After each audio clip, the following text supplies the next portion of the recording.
Tom और Jerry. एक खूबसूरत घर में एक चालाक बिल्ली टॉम और एक तेज दिमाग वाला छोटा चूहा जेरी रहते थे। टॉम का रंग सरमई, आंखें नीली और चेहरे पर शरारत भरी मुस्कुराहट थी। जेरी भूरा, छोटा और हमेशा चमकदार आंखों के साथ मुस्तकिद नजर आता था।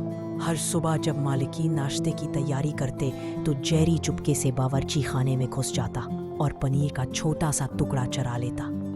जैसे ही टॉम उसे देखता वो फौरन पीछे भागता, कभी सोफे के नीचे, कभी पर्दे के पीछे और कभी बावर्ची खाने के ऊपर। दोनों की दौड़ देखने लायक होती। एक दिन मालिक ने नया बर्तनों का सेट खरीदा और बावर्ची खाने में रखा। टॉम ने सोचा, आज अगर जेरी आया तो मैं उसे पकड़ लूंगा। मगर जेरी ने भी चाल चल दी। वो बर्तनों के पीछे छुप कर बैठ गया। जैसे ही टॉम ने हाथ बढ़ाया, बर्तन गिर पड़े और जोरदार आवाज आई। मालिक दौड़ता आया और टॉम को डांट दिया।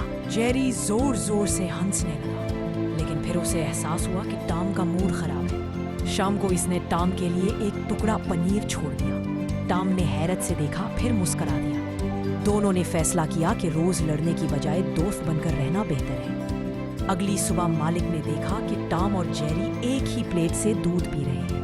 वो मुस्कुराया और बोला, आखिरकार तुम दोनों समझदार हो गए। सबक असल ताकत दुश्मनी में नहीं, दोस्ती और मुआफी में है। मजीद दिलचस्प कहानियाँ सुनने के लिए हमारा चैनल सब्सक्राइब करें और बेल आइकॉन जरूर दबाएं।